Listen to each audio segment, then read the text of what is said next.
Hello and welcome back. So let's discuss the part 2 of the unit 6, that is political economy of tourism. हमने already introduction कर लिया था और 6.1 कर लिया था। तो आज हम करने जा रहे हैं 6.2, that is political economy approach. ठीक है, चलिए स्टार्ट करते हैं। फाउंडेशन देख लेते हैं हम पॉलिटिकल इकोनॉमी की। ये ओरिजिनेट हुई थी आपकी इंडस्ट्रियल रेवोल्यूशन के साथ, और जब राइज ऑफ कैपिटलिज्म था आपका 18th और 19th सेंचुरी में वेस्टर्न यूरोप में। फाउंडिंग थिंकर्स कौन कौन से थे? सबसे पहले थे Adam Smith, David Ricardo, J S. Mill. तो इन्होंने किस चीज़ पे फोकस किया था कि जो वेल्थ की प्रोडक्शन है और डिस्ट्रीब्यूशन है वो कैसे होती है, वो इस पे फोकस किया था इन तीनों ने। मार्क्स और एंगल्स ने इन्होंने किस पे फोकस किया था? इन्होंने बेसिकली फोकस किया था जो अनइक्वल डिस्ट्रीब्यूशन होती है वेल्थ की उस पे, और जो आपस में ही क्लास कॉन्फ्लिक्ट चलता है इन्होंने उस मैटर पे हाईलाइट किया था। So modern political economy perspective ये क्या है आपका? ये बेसिकली देखता है कि कैसे इकोनॉमिक, पॉलिटिकल, सोशल, टेक्नोलॉजिकल और कल्चरल फोर्सेस आपस में इंटरैक्ट करते हैं। ये आपका इम्पॉर्टेंट है इनइक्वालिटीज़ को और पावर स्ट्रक्चर्स को पढ़ने के लिए, बोथ डोमेस्टिक और ग्लोबल कंटेक्स्ट में। ठीक है, यहाँ से इंट्रोडक्शन है आपका। Then political economy and tourism development. Early tourism studies, जो आपकी अर्ली टूरिज्म स्टडी है ये बेसिकली इम्फसाइज करती है कल्चर पे, एस्थेटिक्स पे और इकोनॉमिक्स पे। इन्होंने जो है अर्ली टूरिज्म स्टडीज़ में ना जो आपकी पावर डायनामिक्स है उसको इग्नोर कर दिया था, और जो आपकी हमारे इसमें इनइक्वालिटीज़ जो एग्जिस्ट करती हैं, स्ट्रक्चर इनइक्वालिटीज़, उसको भी इग्नोर किया था। फिर एक क्रिटिकल शिफ्ट आया 1960s से 1970s में। यहाँ पर राइज हुआ था डेवलपमेंट थ्योरी, और कंसर्न बढ़ा था ग्लोबल इनइक्वालिटी की तरफ कि क्यों जो ग्लोब में इनइक्वालिटी है, किसी के पास बहुत ज़्यादा पैसा है और किसी के पास बहुत कम पैसा है, ऐसा क्यों है। ठीक है, ये उन्होंने पढ़ा था। तो लैंडमार्क जो आपके टूरिज्म के क्रिटिक्स थे ना वो थे आपके यंग। 1973 में इन्होंने कौन सी बुक लॉन्च की थी आपकी? टूरिज्म ब्लेसिंग या फिर ब्लाइट, या तो ये ब्लेसिंग है या फिर ये ब्लाइट है। दी कैट ने क्या कहा था 1979 में कि टूरिज्म जो है ये पासपोर्ट है टू डेवलपमेंट। दोनों ने ही एनालाइज किया था टूरिज्म को किस दो बेसिस पे? पहला पॉलिटिकल इकोनॉमी अप्रोच और दूसरा था डेवलपमेंट एंड डिपेंडेंसी थ्योरी के ऊपर। ठीक है, अब पॉलिटिकल इकोनॉमी क्या होती है? पॉलिटिकल इकोनॉमी का मतलब होता है कि कैसे आपकी मनी, पावर और सोसाइटी आपस में कनेक्टेड है। ये आपके बेसिकली ये देखता है कि कौन है जो रिसोर्सेज को कंट्रोल करता है, कौन इससे बेनिफिट होता है, और कौन ऐसा है जो लेफ्ट आउट हो जाता है, किसको बेनिफिट नहीं मिलता इन सब चीज़ों से। सो ये आइडिया स्टार्ट हुआ था आपका इंडस्ट्रियल रेवोल्यूशन के टाइम पे 1970 से 1700 से 1800 के बीच में यूरोप में। ठीक है, पॉलिटिकल इकोनॉमी का। सो अर्ली थिंकर्स ऑलरेडी हम डिस्कस कर चुके हैं, एडम स्मिथ, डेविड रिकार्डी और जे.एस. मिल। इन्होंने फोकस किया था कि जो आपका पैसा है ना, जो आपकी वेल्थ है वो कैसे बनती है और कौन इसको शेयर करता है। कार्ल मार्क्स और फ्रेडरिच एंगल्स ने क्या कहा था?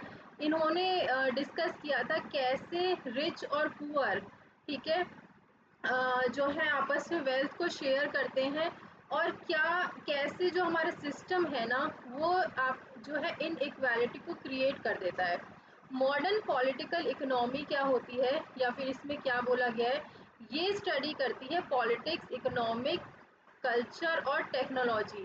ठीक है, और ये इसमें स्टडी करती है कि कैसे ये जो चारों चीज़ें हैं, पॉलिटिक्स, इकोनॉमी, कल्चर और टेक्नोलॉजी, ये आपकी लोकल और ग्लोबल सिस्टम को इफ़ेक्ट करते हैं। ये बेसिकली शो करता है आपके कि डेवलपमेंट जो है ना वो ऑफन अनफेयर और अनइवन है, स्पेशली रिच और पुअर कंट्रीज़ के बीच में। Then political economy in tourism.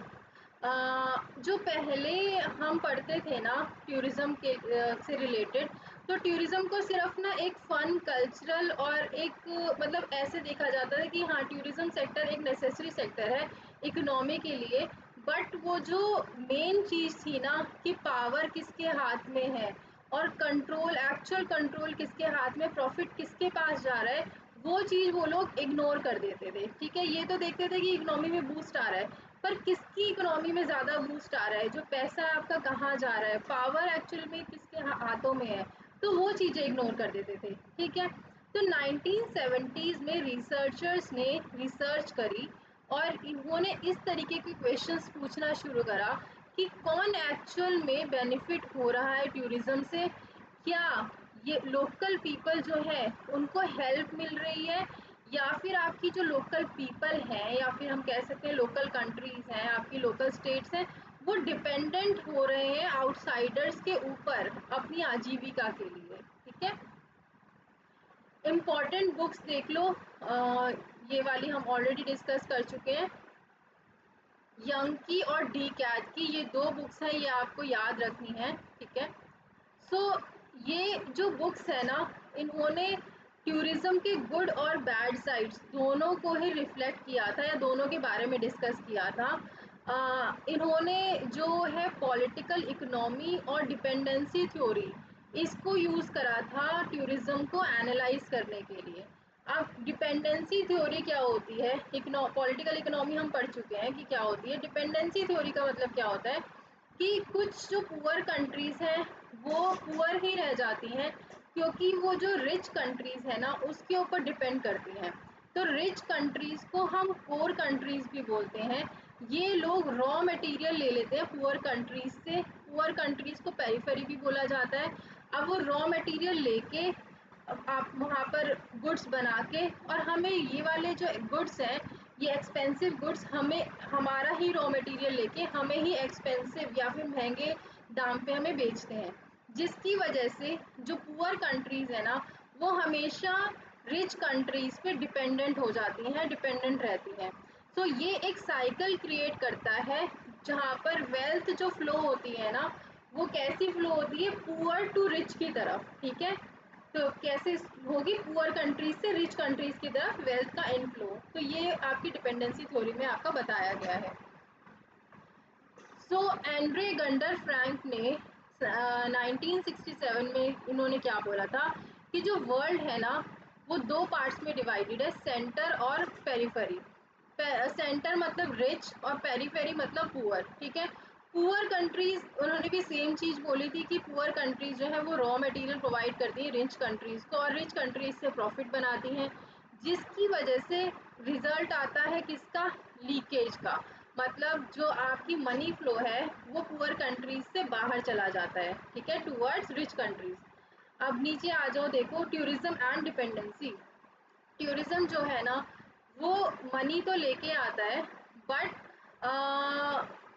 बहुत सारी जो इसमें पैसा होता है ना ये फॉरेन कंपनीज के टूवर्ड्स या फॉरेन कंपनीज को चला जाता है।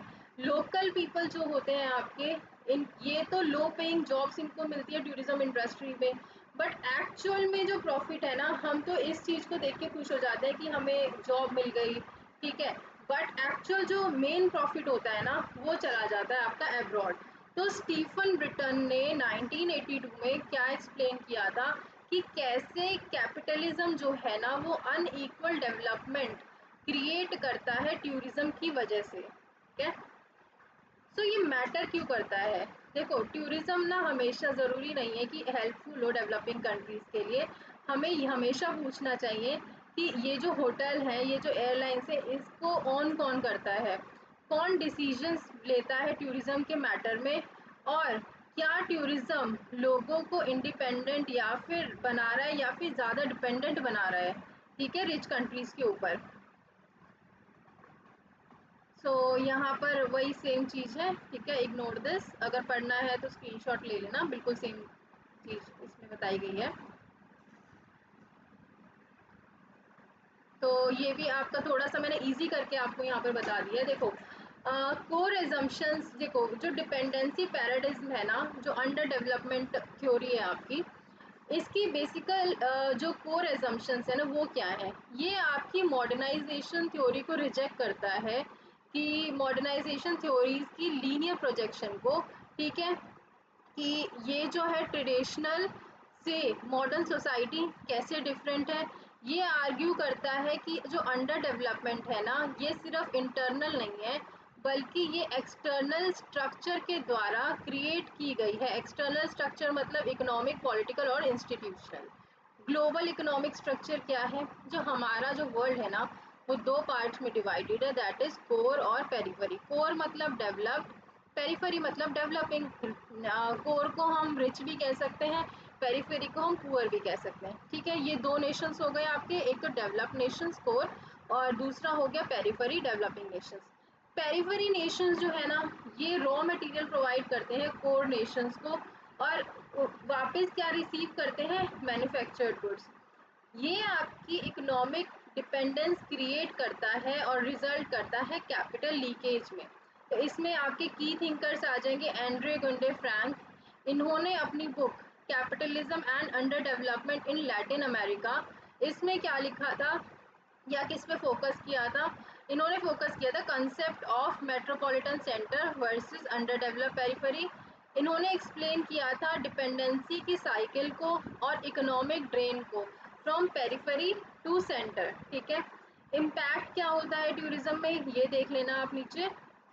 अब एक्चुअल में इसका विस्तार क्या निकला सबका? देखो, जो पॉलिटिकल इकोनॉमी अप्रोच है टूरिज्म की, ये हमें चैलेंज करती है कि हम जो है ना, वो surface level benefits of tourism जो है, सिर्फ जो ऊपर ऊपर के सरफेस लेवल बेनिफिट्स है कि भाई जॉब मिल गई, इनकम जनरेट हो गई, इंफ्रास्ट्रक्चर जनरेट हो गया, उससे बियॉन्ड देखें और कुछ क्रिटिकल क्वेश्चंस आपस में या फिर कुछ क्रिटिकल क्वेश्चंस को है वो उस पर ध्यान दें और पूछना शुरू करें कि कौन है जो टूरिज्म की डेवलपमेंट को कंट्रोल करता है, कौन इससे बेनिफिट होता है और कौन इससे बेनिफिट नहीं होता है।